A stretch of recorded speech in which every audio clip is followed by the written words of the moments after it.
Cherres es médico especialista en alergia y neumología, con maestría en investigación y epidemiología clínica y doctorado en ciencias.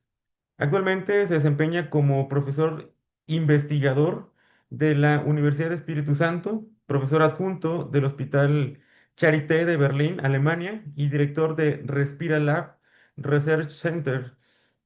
Ha desarrollado una destacada trayectoria académica y científica en el campo de las enfermedades respiratorias, participando activamente en el proyecto de investigación, formación de recurso humano y colaboración internacional.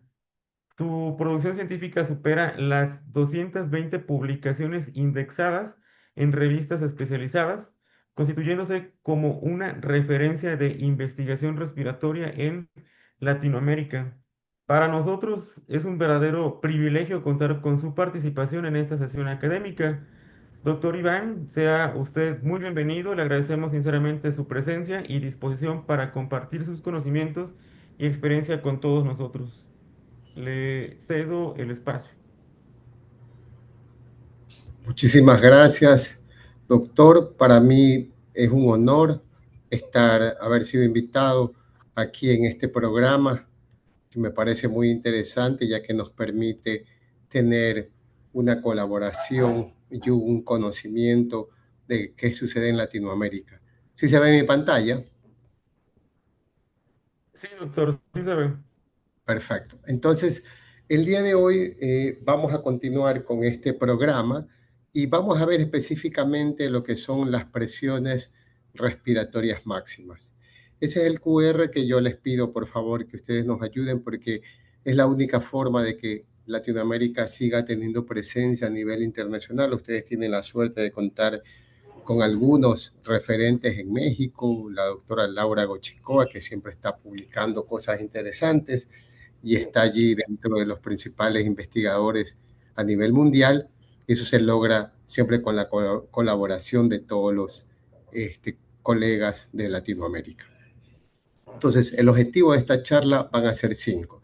La primera, vamos a ver qué son esas pruebas respiratorias máximas, vamos a ver cuáles son sus indicaciones y contraindicaciones, una visión general de cuál es la correcta técnica para hacerlas, cuáles son los valores de referencia, un dato muy importante cuando queremos finalmente informar y ver cuál es la importancia clínica, y veremos cuáles son las aplicaciones que uno tiene en el día a día cuando realiza estas pruebas. Ya ustedes durante todo este tiempo han visto que la bomba respiratoria está compuesta ya sea por la pared torácica y los músculos respiratorios. Estos músculos respiratorios también son importantes, por ejemplo, en la tos, en los actos de defecación. Y vemos que la inspiración, que es un mecanismo básicamente activo, siempre la contracción del diafragma es la más importante, más esos músculos accesorios. Y en la expiración es un mecanismo pasivo, intervienen unos músculos también, pero salvo que exista algún compromiso, sigue siendo un mecanismo pasivo. Y es así entonces, si estos músculos respiratorios desempeñan un papel importante en la ventilación, cualquier alteración de los mismos entonces no va a producir una alteración del intercambio gaseoso y por lo tanto uno puede tener manifestaciones clínicas. De allí que la evaluación no invasiva de estas pruebas respiratorias máximas van a contribuir al diagnóstico y al pronóstico de algunas enfermedades, siendo estas pruebas respiratorias máximas parte de lo que se denominan las pruebas de mecánica respiratoria. Y es que ustedes cuando vieron ya espirometría, pruebas de difusión de monóxido de carbono, seguramente vieron que había un algoritmo que en aquellos casos en el cual uno tenía un compromiso y una disminución de la DLCO, una de las posibilidades era tener algún compromiso muscular. Y es así entonces que debemos recordar que las pruebas de función pulmonar no solo evalúan, como se dice, el parénquima pulmonar, sino que también puede haber una alteración de los músculos respiratorios. Nosotros podemos tener una TLC y por más presión negativa que coloquemos, si los músculos son débiles, entonces no van a ser suficientes para producir una buena expansión. Por lo tanto, hay una alteración de las pruebas funcionales. Lo mismo pasa con la expiración, si no se puede, no tenemos la capacidad de comprimir los pulmones hasta lo que es volumen residual normal. Y es allí que uno más o menos dentro de la lógica de diagnóstico, cuando uno tiene las pruebas y si ve que hay una capacidad vital baja o una TLC baja, uno dice sí, puede ser una enfermedad restrictiva con el compromiso pulmonar o debilidad de los músculos inspiratorios. Viceversa, si tenemos pacientes o si tenemos unas pruebas que demuestran que hay un alto volumen residual o volumen de reserva expiratoria, y decimos sí, puede haber atrapamiento aéreo por obstrucción, pero también puede ser por debilidad de los músculos expiratorios. Y es entonces la importancia que uno tiene que tener pruebas que demuestren esa debilidad muscular digamos que, no, que son independientes del estado pulmonar. ¿Cuáles son las ventajas entonces de medir estas presiones respiratorias máximas?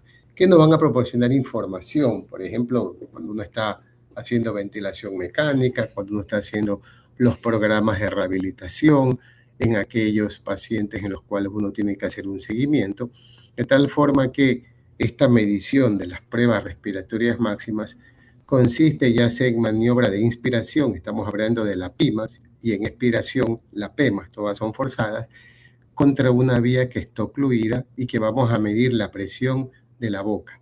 Ya que como sabemos, con una glotis abierta, la presión bucal debe ser igual a la presión alveolar y refleja la presión en todo el sistema respiratorio. De allí entonces que la presión inspiratoria máxima, que es la más utilizada, se determina midiendo la presión de las vías respiratorias superiores durante un esfuerzo inspiratorio voluntario máximo. Nosotros vamos a hacer un esfuerzo inspiratorio máximo, que es voluntario, y eso nos va a permitir tomar una medida. De tal forma que si decimos que tiene que ser voluntario, ya sabemos que depende entonces también del paciente. De allí que esa es una cuestión a tener a consideración cuando vamos a mirar los resultados, ya que cuando se solicita una prueba de medición de PIMAS, generalmente es dentro de la búsqueda de una disnea, de una intolerancia al ejercicio, y básicamente hay que ir mencionando que no son pruebas que se piden de rutina, de tal forma que al no pedir como una prueba de rutina, a veces uno puede tener un retraso en el diagnóstico. Y por otro lado, como son pruebas que también evalúan, dependen de la cooperación del paciente, podemos tener hasta algunos falsos negativos cuando realizamos la prueba. Entonces, cuando nosotros sospechamos que existe una debilidad muscular respiratoria, en el caso, por ejemplo, de pacientes que consultan por disnea, o aquellos que tienen insuficiencia respiratoria, desnutrición o debilidad en diferentes patologías, sobre todo las neuromusculares, pero también en enfermedades multisistémicas, donde están incluidas las enfermedades autoinmunes, es posible entonces que nosotros tengamos que medir esa debilidad muscular utilizando estas presiones inspiratorias máximas, en este caso la PIMAX, ya que, como sabemos, cuando hay compromiso de la fuerza del diafragma, vamos a tener entonces ya, digamos, síntomas que nos van a manifestar los pacientes. Y un dato que yo creo que tenemos que tener claro, todos los que hacemos la especialidad respiratoria, es lo que es el COVID, porque antes del 2020 no pasaba nada, no existía esta enfermedad, y esta enfermedad ha cambiado un poco el manejo de muchas enfermedades, y nosotros los especialistas en medicina respiratoria tenemos que tener nuevos conocimientos de lo que es el COVID prolongado, porque la consulta ahora puede ser porque el paciente tiene disnea, porque el paciente tiene debilidad, y hay muchas disautonomías que hacen que uno al final, para poder en el long COVID el manejo, ya es prioridad hacer una prueba de consumo de oxígeno. Y en eso los especialistas somos nosotros que estamos mayormente capacitados para hacer el mismo. Entonces ya nosotros, con algunos de los doctores, con Laura y el doctor Antonio Sales Rojas, habíamos propuesto ya en el 2020 que a todo paciente en el seguimiento de long COVID teníamos que pedirles presiones inspiratorias máximas. De allí que ahora, después de 6 años, coge mucha fuerza el seguimiento cuando usted tiene un paciente que sospecha que tiene un COVID prolongado, la utilización de todas esas pruebas. Entonces, las PIMAS y PEMAS, como hemos dicho, son pruebas sencillas, no invasivas, que los pacientes generan la mayor presión, ya sea inspiratoria o expiratoria, como una boquilla bloqueada. Las pruebas son volitivas, requieren plena cooperación del paciente, y si uno quiere llevar un mensaje en resumen, PIMAX evalúa principalmente la fuerza diafragmática y la PEMES los músculos intercostales y abdominales. Siempre se hacen algunas maniobras, pero hay que buscar 3 maniobras importantes, que no haya una variación tiene que ser de menos del 10%. Y para que una prueba sea bien hecha, tenemos que recalcar que la PIMAX se realiza desde volumen residual y la PEMAX desde la capacidad pulmonar total.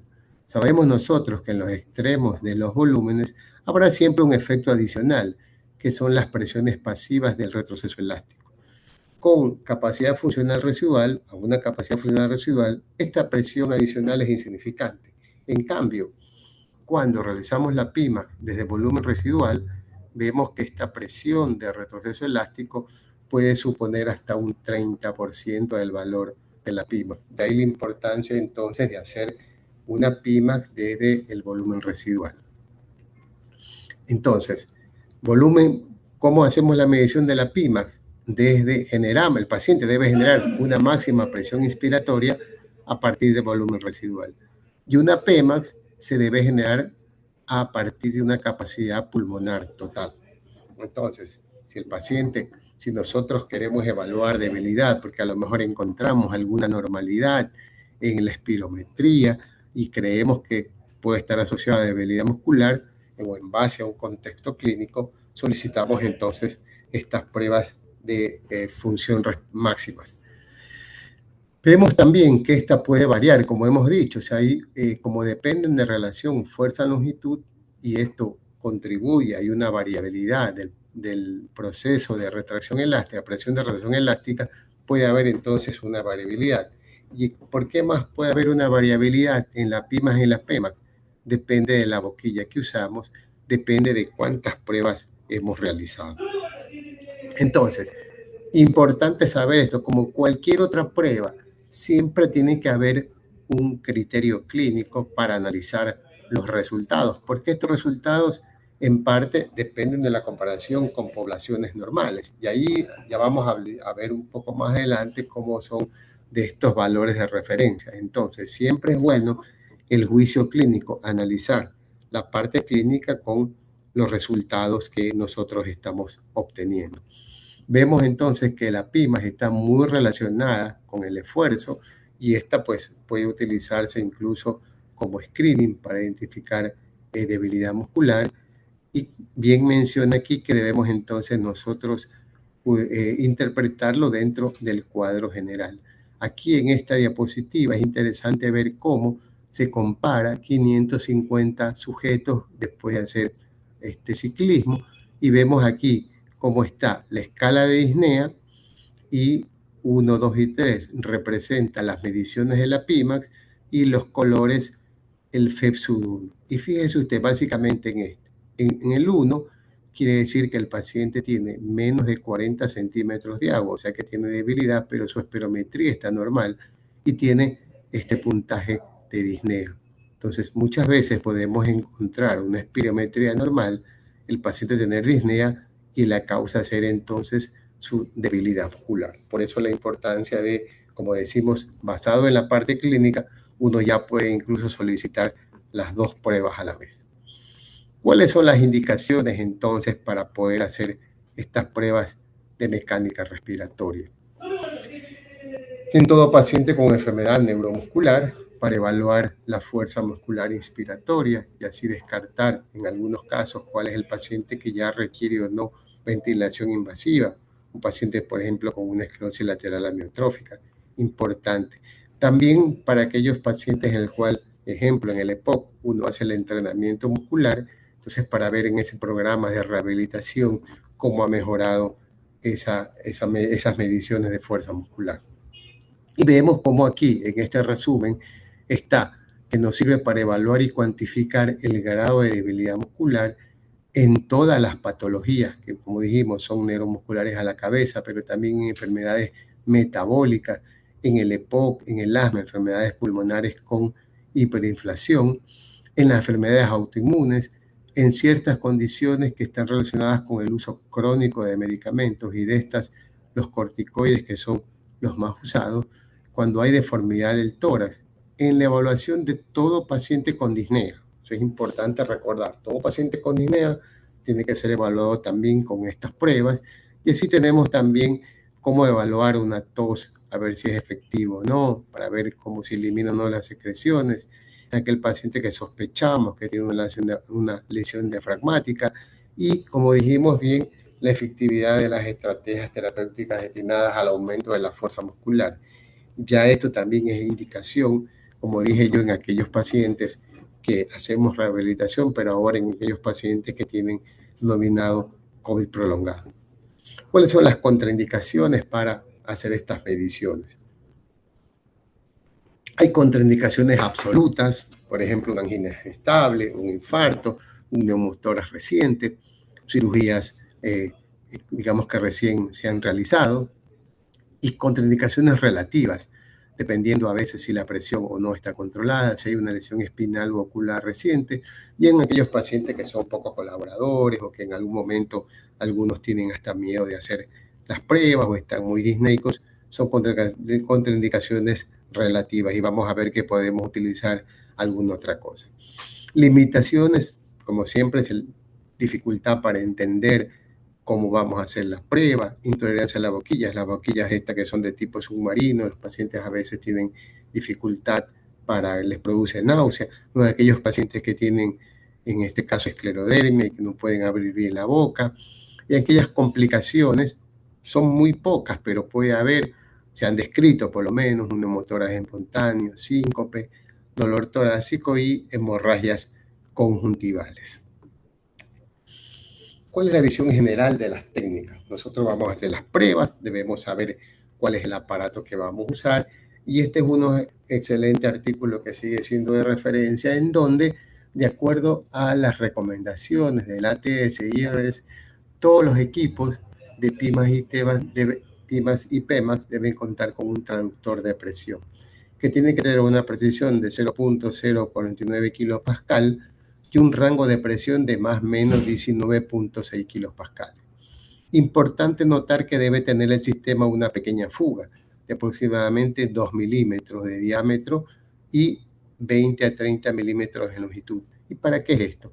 Para evitar el cierre de la glotis durante la maniobra de PIMAX y para reducir el uso de los músculos de la boca durante la maniobra de PEMAX. Ahí es importante entonces tener claro que los equipos deben tener ese pequeño agujerito. Tenemos que al paciente instruirlo antes de hacer la prueba.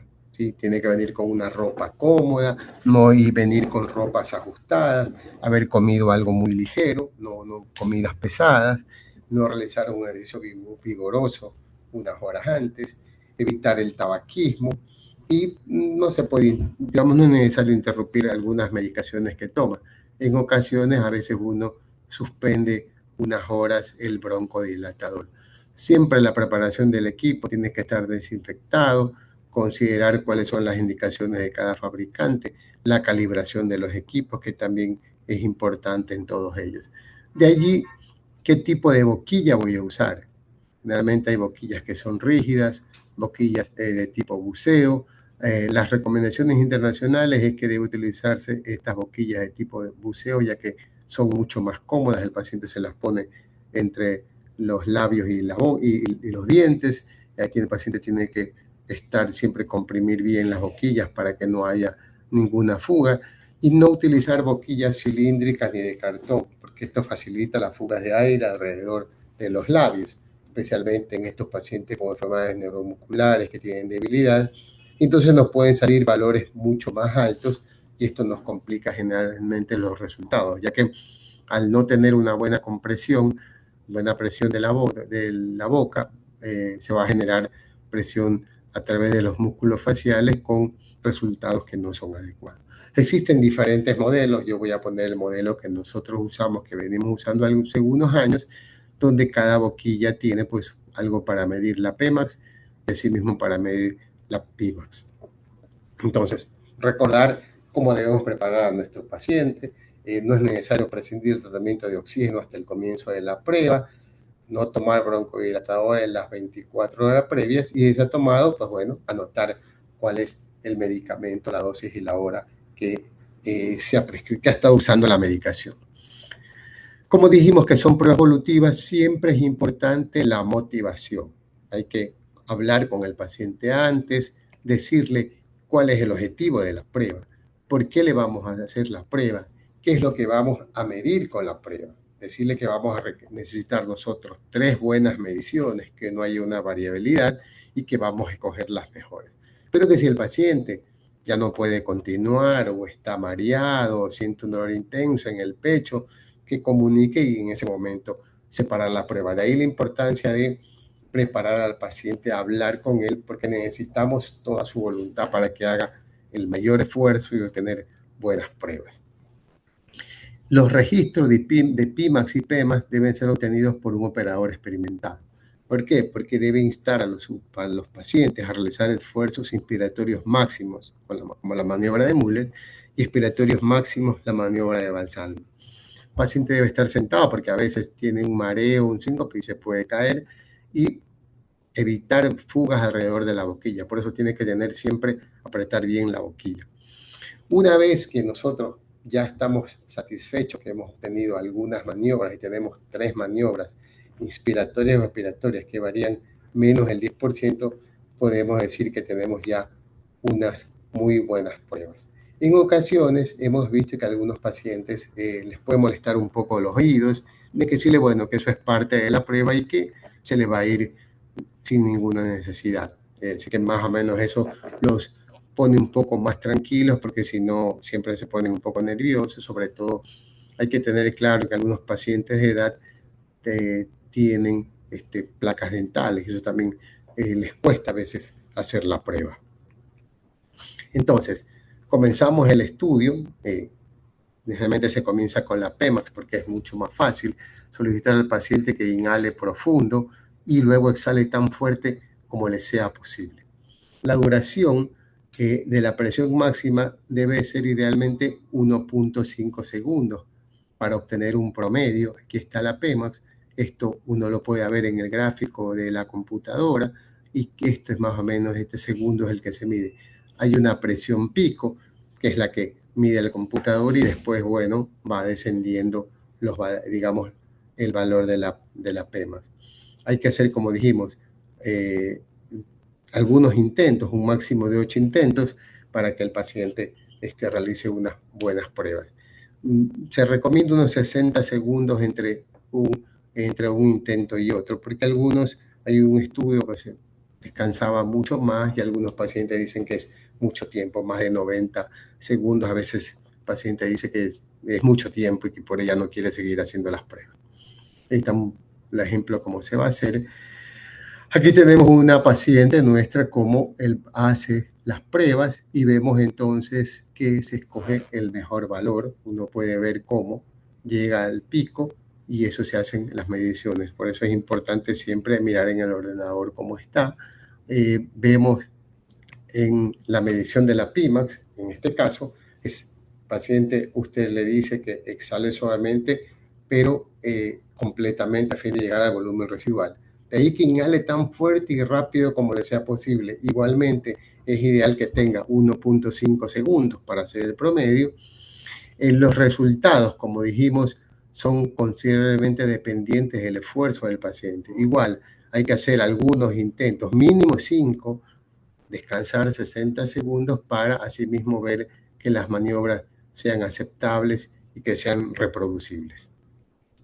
Aquí tenemos un paciente en el cual hace la prueba inspiratoria máxima, ¿sí? Usted puede ver aquí el piquito y ver cómo entonces ese segundo es el que se analiza. E incluso ya vamos a ver más tarde, cuando veamos cuáles son los valores de referencia, como ya los computadores le hablan, ya le dan los valores de referencia y nosotros también nos ayuda, pero es importante, como vamos a ver más tarde, tenemos que tener claro cuáles son los valores de referencia que vamos a usar, cuáles son los que están más relacionados con las indicaciones, con los resultados clínicos. Entonces, recordar, las presiones inspiratorias se deben mantener por lo menos 1.5 segundos para que el registro sea mínimo de 1 segundo. Los recomendables, que los traductores de presión estén conectados a una pantalla de la computadora para que el paciente vea en forma visualizada, y de esa manera también el paciente un poco se estimula a hacer la fuerza posible y sostener esa plató. Siempre los valores, algunos recomiendan 5 o 6 esfuerzos en la PEMAX y al menos 9 esfuerzos en la PIMAX. Algunos, en resumen, dicen por lo menos que haya que hacer 5 esfuerzos y ya tienes resultados, 3 mínimo, que no hay una variación del 3, 5 y el 10%, tú puedes considerar ya una prueba positiva para poder responder.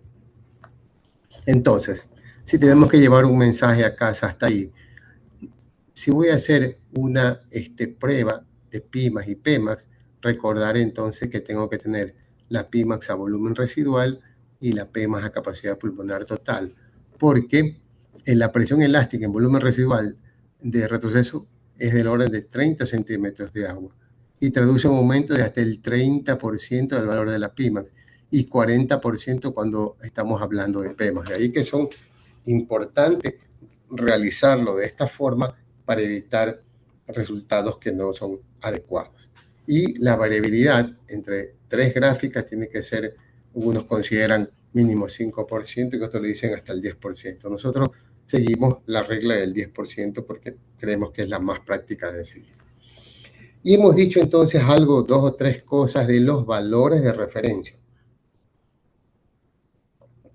Voy a hacer una pequeña evolución de estos últimos 20 años, más o menos, en donde al principio se propuso que la PIMAX, el valor umbral práctico era menos de 80 centímetros de agua. El que tenía menos de 80 centímetros de agua se consideraba entonces que tenía una alteración de las PIMAX.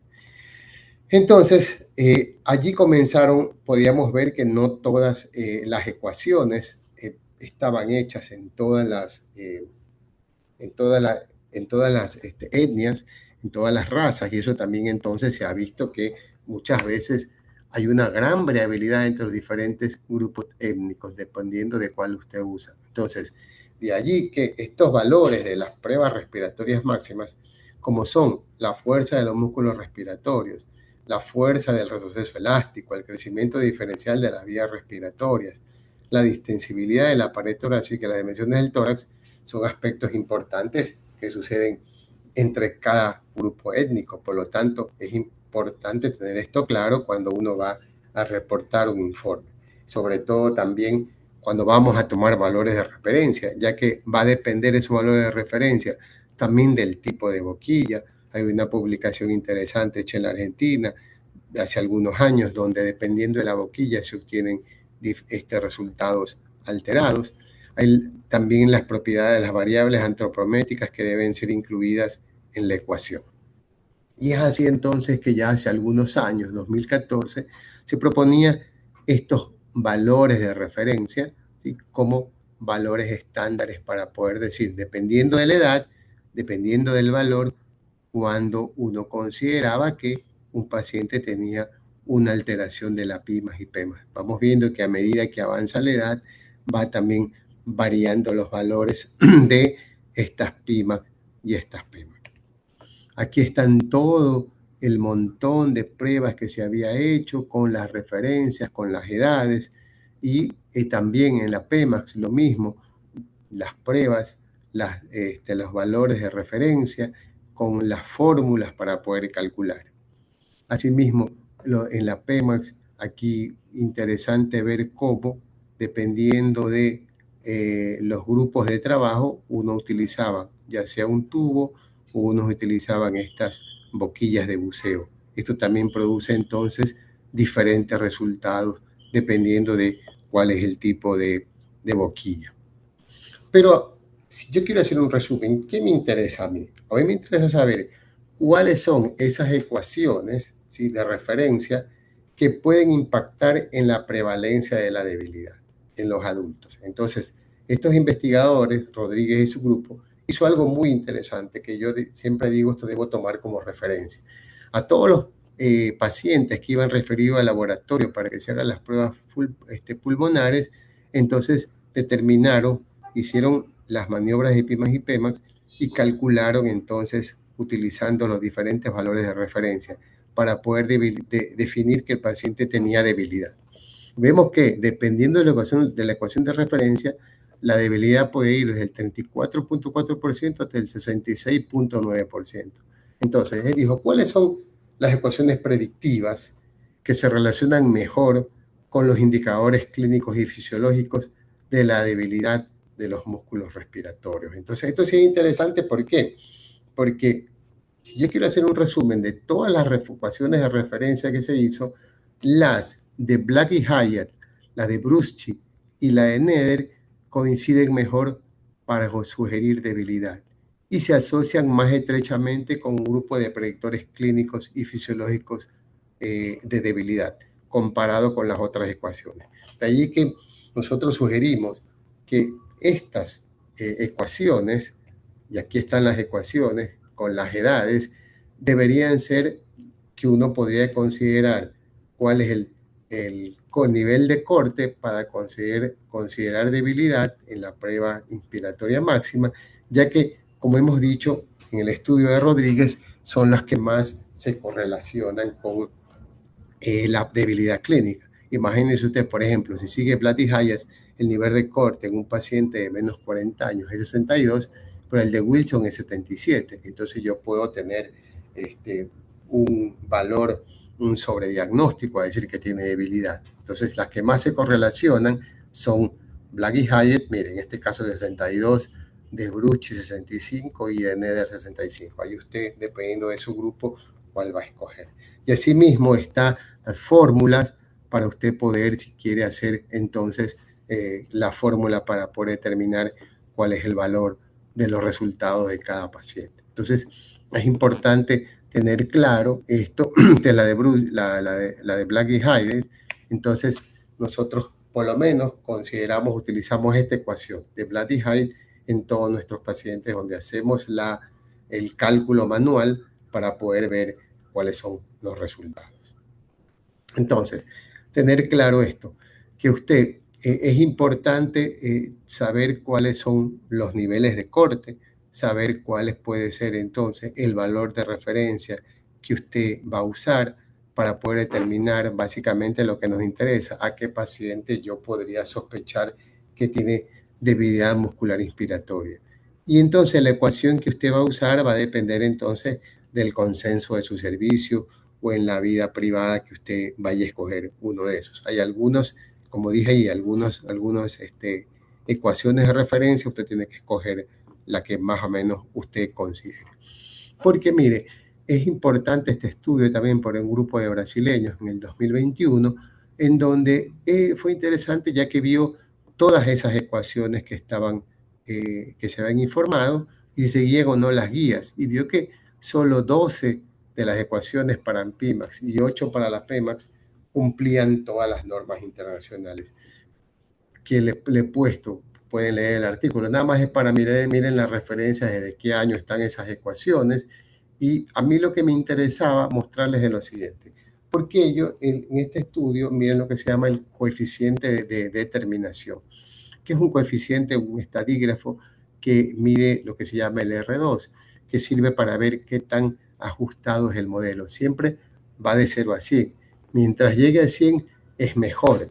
¿Sí? Entonces, vemos aquí cómo en Latinoamérica, mire, máximo llega a 33, aquí en Brasil a 54, más bien acá en Norteamérica llega a 96. Entonces, vemos que estas ecuaciones también entonces primero que mostraron alta variabilidad, ¿sí? Y vemos que explican menos del 50% de la varianza y vemos que hay solamente algunos pocos estudios, sobre todo los hechos en Estados Unidos, presentaban una buena aplicabilidad, pero era medio difícil ya que incluía la capacidad vital. Entonces, esta pobre descripción de la varianza es la que va a afectar la precisión de la interpretación. Entonces, puede ser que usted esté usando una ecuación no adecuada y por lo tanto los resultados no sean los adecuados. recientemente, hace un par de años, hay una publicación de un grupo de españoles en el cual ellos ponen muy estrictos los niveles de corte y todo, y ven cómo ellos sugieren cuáles son entonces para la edad las presiones máximas de Pimax y Pemax, y también ponen cuáles son el nivel de corte para decir que los pacientes pudieran tener ya debilidad. Entonces, es un grupo que se ha propuesto tener sus propias variables, un grupo de españoles, y que también esto a lo mejor podría ser necesario en toda Latinoamérica para poder tener referencias propias. Entonces, las principales recomendaciones que hemos visto en las maniobras de las presiones respiraciones máximas siempre tienen que ser a los volúmenes que hemos dicho. Vemos que las características antropométricas, sexo y edad influyen en los resultados, que no es lo mismo estos resultados en niños, como vamos a ver, y que existen alguna amplia variedad de valores normativos y ecuaciones de referencia para su uso clínico, su uso práctico y también de investigación. Como que hay un grupo también de pediatras, neumólogos pediatras, hay también referencias ya en esta revisión sistemática y metaanálisis en donde toman a niños de 4 y 11 años y ponen cuáles más o menos los promedios de Pimax y Pmax.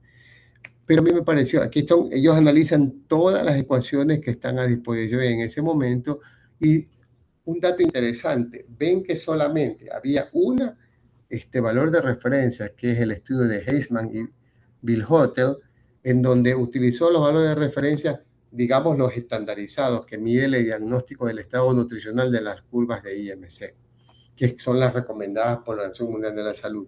Entonces, también hay que tener claro eso, dependiendo de la fórmula que vamos a usar en pediatría, porque puede también haber un sesgo en todos estos valores. Pero si uno quiere llevar algo práctico, estos son los valores promedio que tanto en mujeres para Pimax y Pmax y tanto en varones de 4 a 11 años y de 12 a 19 años están descritos. Allí esta diapositiva hace el resumen, que entonces hay que tener esto para poder, cuando uno va a informar un estudio de un niño, de un adolescente, poder tomar esos valores de referencia para ver si por debajo de eso hay sugerir una debilidad muscular. Entonces, hemos dicho, entonces, no es lo mismo el resultado en los valores de referencia por edad, por sexo, y vemos que los valores van aumentando con la edad.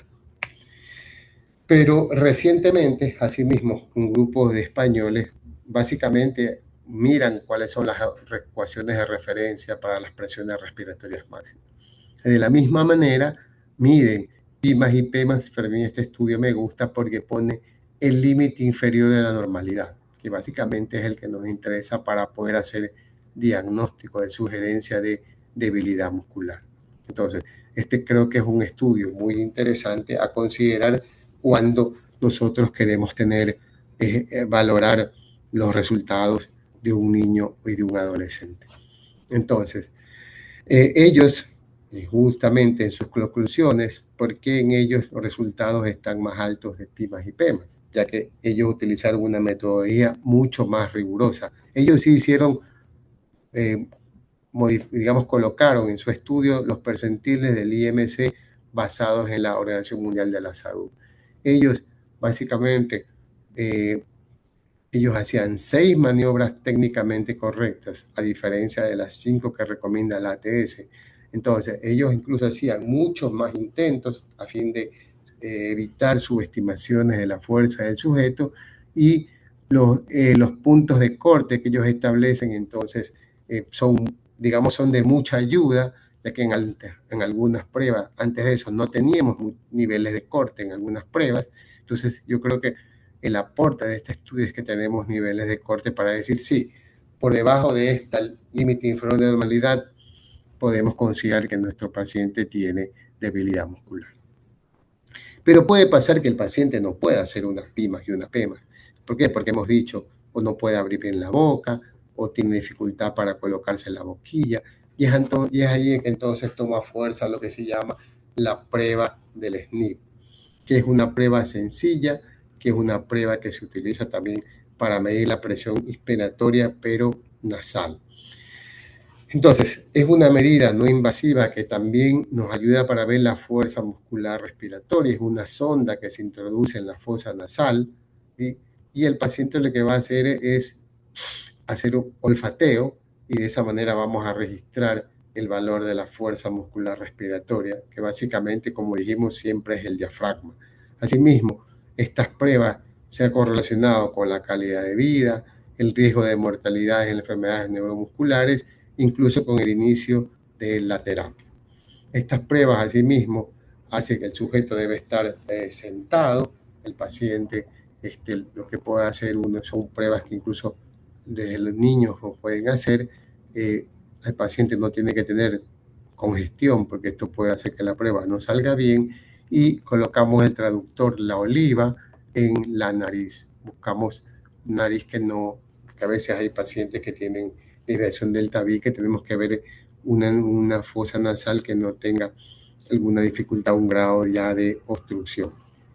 Entonces, estas nos ayudan, tienen buena reproducibilidad, ya hay estudios bastante que comparan, como vamos a ver, el SNP y la PIMAX, y se sugiere y se sospecha, ya vamos a ver, hay un estudio interesante, que las pruebas, estas dos pruebas son complementarias. Esto uno lo ve en la práctica, que el paciente que, por eso dije del principio, usted tiene que tener esto, pasarlo a la vida práctica. Las pruebas que usted va a hacer están relacionadas con qué se pide, qué va a buscar clínicamente que tiene el paciente. A lo mejor un paciente que tiene esclerodermia, que no puede abrir la boca, alguien que no selló bien su boca porque tiene dificultad, y me salen valores bajos, y son pacientes a los cuales uno también les hace el SNP para confirmar cuál es el valor real que puede salir.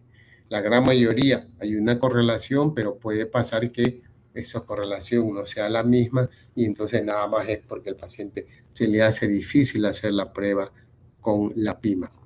Entonces siempre evita la fuga de aire, a menudo se hacen pruebas siempre, las primeras uno va, el paciente va aprendiendo cada vez mejor y de esa manera hay algunos que consideran que tiene que hacerse, que 10 ensayos son suficientes para alcanzar la meseta.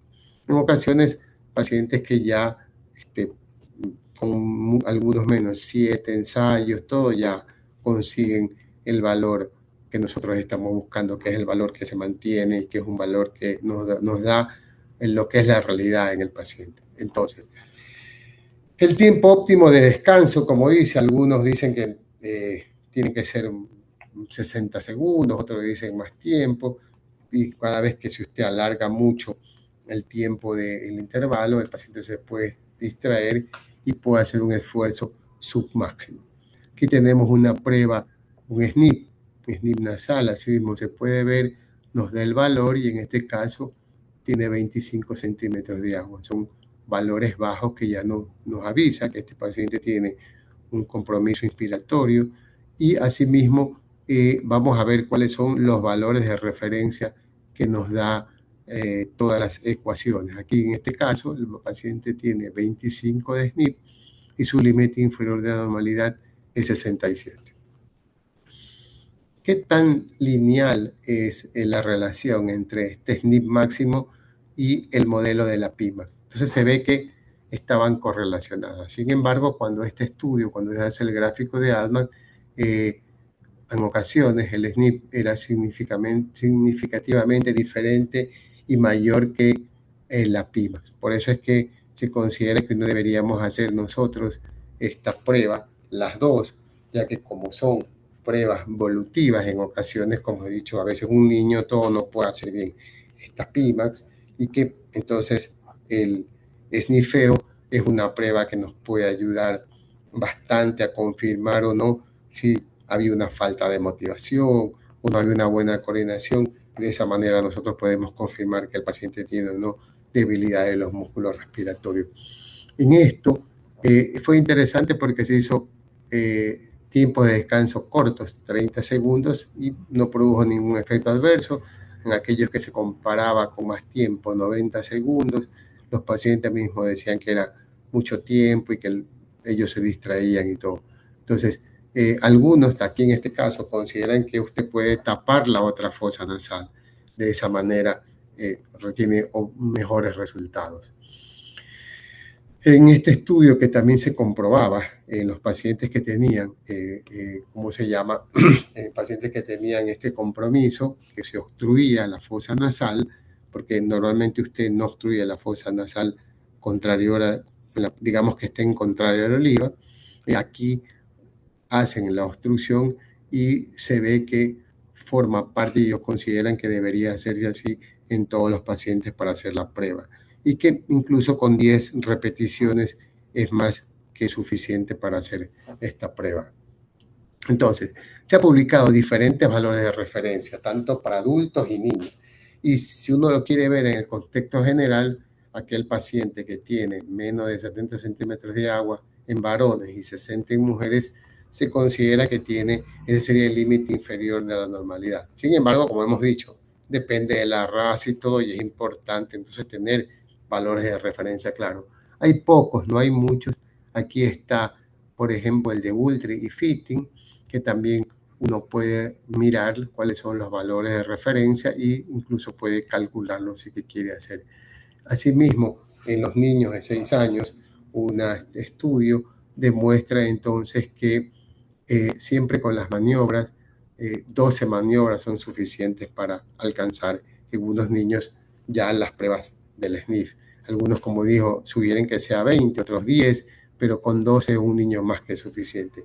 Y en esta revisión sistemática, donde, bueno, aquí están nada más los cálculos logarítmicos, como en los niños, en los varones y en las mujeres se hacen estos cálculos tanto para las pruebas estáticas de PIMAS y PEMAS, y asimismo vemos cómo en todas estas pruebas quería hacer referencia a que para el SNP, mire, solamente hay 3 autores que han hecho estas mediciones, no así como hay muchísimo más para las PIMAS y PEMAS, y ya está incluida los valores de referencia de la autora Goichikoa, en donde son referencias que nos sirven a nosotros mucho para la parte de Latinoamérica.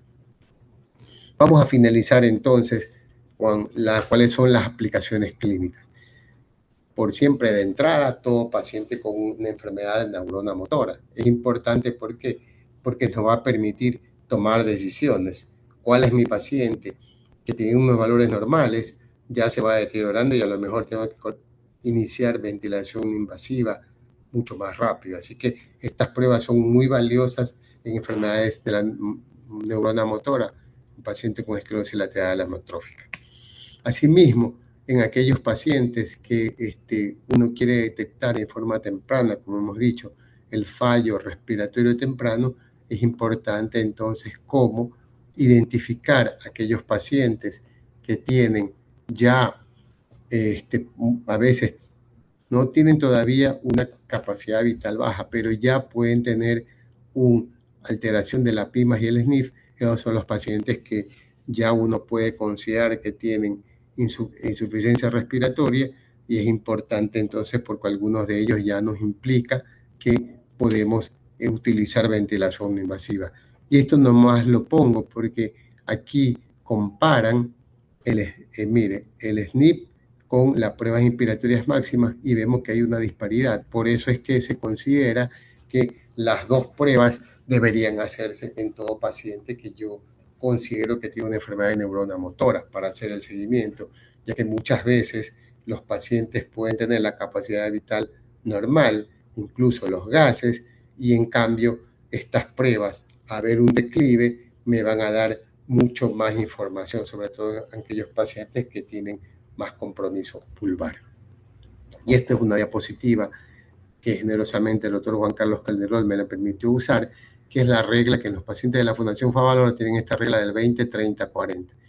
Cuando yo sé a qué paciente tengo que hacer un soporte ventilatorio, la capacidad vital menos de 20 mililitros por kilo, una PIMA de menos 30 o una PEMA de menos de 40, entonces ya ese paciente yo tengo que, igual si está en la terapia intensiva, ya ese paciente tengo que ventilarlo, porque sé que su insuficiencia respiratoria va a empeorar.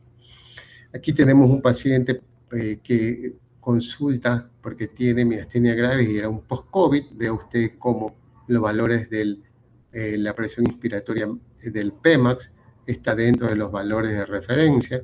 El Pimax está en 80, el cual se considera todavía dentro de los valores de referencia, pero en cambio, incluso el SNP, mire, más o menos es parecido, pero en diciembre tuvo una exacerbación de su miastenia.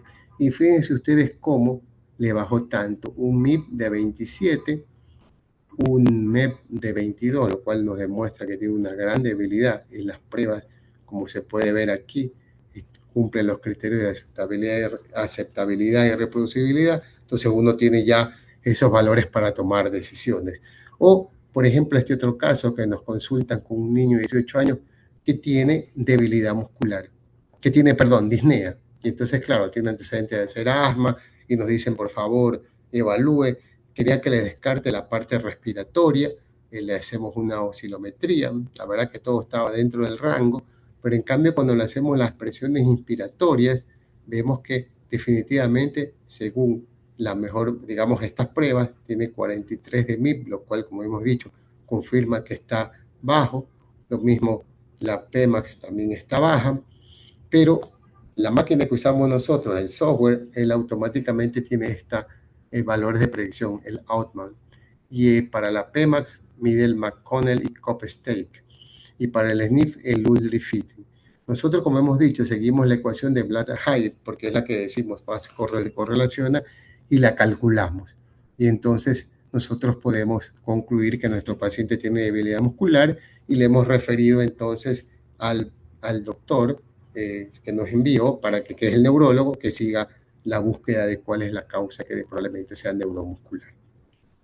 Otro estudio interesante es que aquellos pacientes que tienen una Pimax disminuida, en aquellos pacientes que tienen un infarto agudo de miocardio, tienen un incremento de neumonía. Fíjense usted como aquel paciente que tiene una Pimax menor de 56 centímetros de agua tiene 17% más chance de tener una neumonía mientras esté internada. Un estudio que es interesante a considerar porque los pacientes se pueden beneficiar de entrenamiento muscular dentro de la rehabilitación cardíaca. Otro estudio que me parece que voy a mencionar rápido porque los estudios de enfermedades pulmonares la tenemos clara, pero esto es algo que a veces nosotros como neumólogos y en la especialidad podríamos sugerir al neurólogo. En aquel paciente que tiene Parkinson se ha visto que hay una disminución significativa de la fuerza muscular. También vemos, como vemos aquí, ya sea usando la PIMAX o el SNP, y vemos cómo esta disfunción que tienen los pacientes, esta debilidad muscular, debilidad del diafragma, también va a ser importante considerar dentro de la evaluación del paciente que tiene un Parkinson, porque nos va a permitir tomar decisiones, porque de alguna manera podríamos nosotros sugerir que ese paciente tiene que hacer entrenamiento inspiratorio para poder mejorar entonces su Pimax y por lo tanto su disnea. Nosotros habíamos sugerido también, ya 2 años después, cuando veíamos los pacientes con el long COVID, como habíamos dicho, mirar siempre la Pimax y Pmax, porque se ha visto que incluso en casos leves los pacientes tienen alteración. Y esto es algo importante nosotros como especialistas. El COVID es una enfermedad nueva. Los pacientes pueden tener enfermedades leves y ya desde algún tiempo atrás, 2022, se veía que incluso en población normal, este es un estudio hecho en universitarios, aquellos pacientes que les daba COVID siempre se quedaban con una disminución de la fuerza muscular, la Pimax y Pmax, y por lo tanto esto también va a producir una alteración. Y en este estudio que publicó el año pasado se vio que la prevalencia y debilidad de los músculos respiratorios usando la Pimax teníamos 41% de los pacientes tenían una disminución, una debilidad muscular. Y vemos cómo la Pimax y Pmax estaba disminuida. Y no importaba si el paciente había sido hospitalizado o no, los valores son más o menos de referencia. Igual, recordar que en el paciente con EPOC, una menor fuerza inspiratoria se asocia con mayor mortalidad. Por eso consideramos que todo paciente con EPOC debe tener una evaluación de Pimax y Pmax, porque si está disminuida, aumenta la mortalidad. Y en este estudio él mismo refiere a lo que se llama sarcopenia. Por favor, doctor, me avisa cuántos minutos me quedan, porque yo me voy emocionando y no sé cuánto tiempo me queda, pero vemos entonces que los pacientes que tienen sarcopenia, ¿sí? Tenemos nosotros como especialistas ir incorporando ese concepto en todos nuestros pacientes. ¿Por qué esta sarcopenia? Siempre tener claro que la sarcopenia es el envejecimiento que se produce en el músculo y que esto tiene desenlaces peores, pobre calidad de vida, más riesgo de fracturas.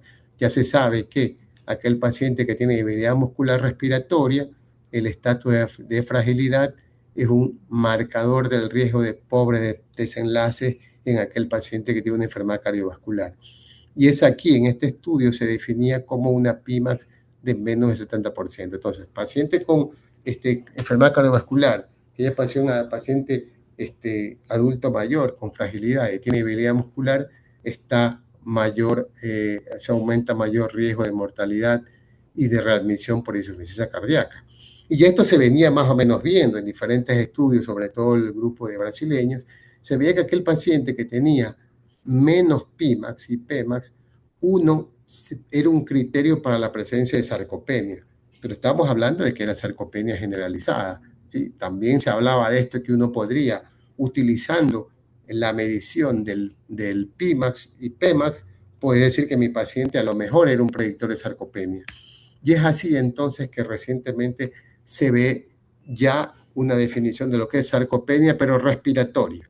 Entonces nosotros como especialistas tenemos que tener claro que ya en este momento hay un diagnóstico de una enfermedad de sarcopenia respiratoria, ya sea confirmada la sarcopenia, una probable o una posible.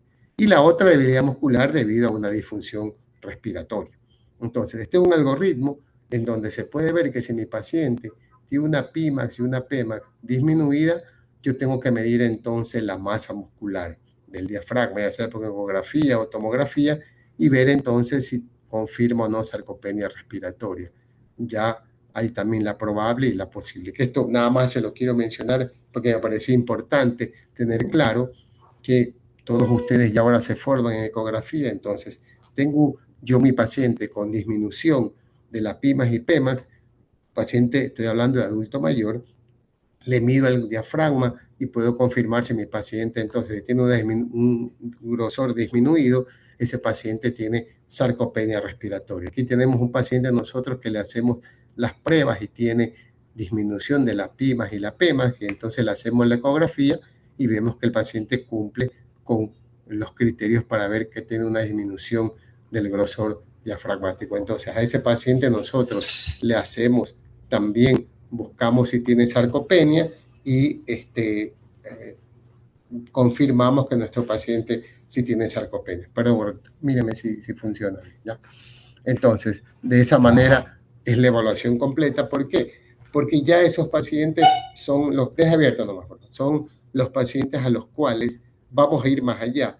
Tengo que mirar si ese paciente tiene disfunción endotelial. Se puede medir la disfunción endotelial y de esa manera usted puede tomar decisiones prontas, como por ejemplo, darle a ese paciente jugo de remolacha que mejora la disfunción endotelial. Y si tiene sarcopenia respiratoria, son los pacientes entonces que vamos a combinar el entrenamiento respiratorio con a lo mejor proteínas y alguna de esas cosas. Entonces, finalmente, como recomendaciones de lo que hemos hablado, vemos que siempre tenemos que hacer pruebas que cumplan los criterios, tanto para la PIMAX y para la PEMAX, que tenemos que hacer el mayor esfuerzo, digamos, que los pacientes puedan hacer, déjenme ver, de esa manera que puedan hacer, evaluar los laboratorios pulmonares siempre tienen que cumplir con todos los valores de referencia que tenemos que saber interpretar utilizando las ecuaciones que más nos estén correlacionadas con la parte clínica y que es hora de hacer nuestros valores de referencia.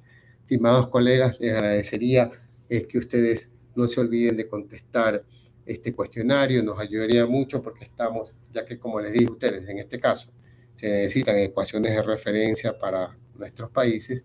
Nosotros queremos saber qué es lo que sabemos nosotros de oscilometría, cómo se podría mejorar. Creemos que oscilometría es una prueba que ya debe ser de rutina. Le hemos visto muchos beneficios, sobre todo en la tos posviral, en los pacientes que tienen long COVID, en los pacientes que tienen enfermedades intersticiales. Así que les agradecería si ustedes pueden contestar. Estimados colegas, muchísimas gracias por su atención.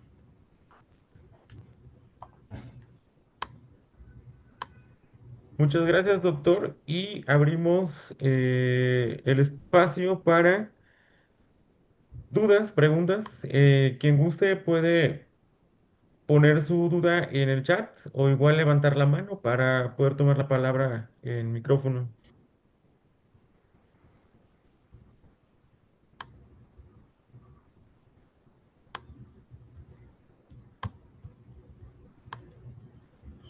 Ok, comenta la doctora Adriana. Doctor, ¿en qué pacientes recomienda solicitar de manera rutinaria las presiones inspiratorias y expiratorias máximas? ¿Cómo interpreta y cómo interpreta valores disminuidos cuando la espirometría aún se encuentra dentro de parámetros normales? Esta es una pregunta excelente porque eso quisiera yo a ustedes darles el mensaje. ¿Sí? Un paciente, ¿cuándo a qué solicito de entrada? Que el paciente que consulta por disnea, una disnea en un paciente que no tiene unas cosas muy claras, no ha fumado, un paciente que no tiene una enfermedad cardiovascular, que estamos en la búsqueda de por qué tiene disnea. Esos son los pacientes en el cual uno hace la espirometría porque es la prueba funcional, pero si los valores están normales, igual hay que hacer la prueba del PIMAS y PEMAS, porque podemos encontrar eso. Y algo que quiero mencionarles, estimados colegas, es que estamos viendo a hartos pacientes con long COVID, que yo sé que a la gente no le gusta hablar un poco y ojalá después podamos hacer algo, porque el CPEP es parte ya de rutina, todo paciente con long COVID, pero los pacientes consultan por debilidad, por disnea, y entonces ahí veo que a veces clínicamente entre el paciente que le diga debilidad, disnea, es todo un arte, o fatiga, esos tres términos clínicos a veces se mezclan y tarde o temprano nos llegan a consultar. Entonces nosotros ya incorporamos siempre, como hemos mencionado ya en el 2020, a todos esos pacientes, evaluamos mucho más temprano la PIMAS y PEMAS. Interpretamos, ¿cómo interpretamos? Usando esta ecuación de Plagan-Heights y cuando ya esos niveles de corte que están allí, que siempre los tenemos registrados, porque básicamente es imposible que usted se acuerde de todos los valores, nosotros tenemos pegado ahí los valores y ahí comparamos dependiendo de las edades. Y ahí decimos que entonces tiene ya una debilidad, cuando tiene menor del límite inferior de la normalidad. Gracias, doctor. Y otra pregunta, la doctora Jimena Campos. Doctor, perdón, soy pediatra. No me quedó claro a qué edad podemos empezar a utilizar los valores de referencia de adultos. ¿Cuándo dejamos de referencia pediátricos para PIMAX? Ahí está, por ahí después, si ustedes quieren, yo les puedo facilitar las diapositivas, no hay problema, porque ahí están los valores de referencia ya para niños, ¿sí? Como le dije, el estudio de los españoles, el estudio de este metaanálisis, donde se analiza todas las pruebas de niños, está allí las pruebas desde 4 años, de 4 hasta 19 años, ahí están los valores de referencia cuando se considera que existe una disminución. Así que si usted es pediatra, tiene ya esos valores de referencia. Muy bien. Bueno, de parte de la doctora Adriana, muchas gracias, doctor. Excelente ponencia. Muy bien, doctor. Ha sido un privilegio contar con su participación y beneficiarnos de su experiencia académica, clínica y científica. Sus enseñanzas y reflexiones representan una valiosa contribución para nuestra formación y práctica profesional. Le reiteramos nuestro agradecimiento por compartir su tiempo y su conocimiento con nosotros y a nombre de todos los asistentes, pues el más sincero agradecimiento. Le reiteramos nuestro reconocimiento. Y a todos los asistentes, muchas gracias por su participación. Como avisos, nada más les vuelvo a proyectar aquí la invitación al Congreso del ALAT que va a ser en Cartagena de Indias.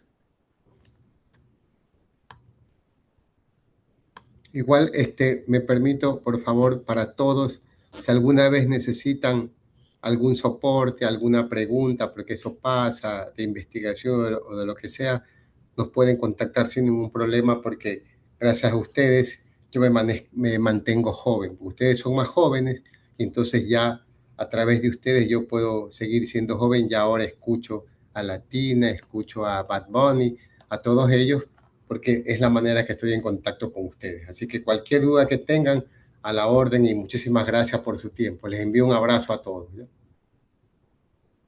Muchas gracias, doctor. Bueno, nada más como recordatorio, el Congreso del ALAT del 8 al 11 de julio en Cartagena de Indias, Colombia, y el Congreso Solafire en Lima, Perú, del 21 al 22 de julio.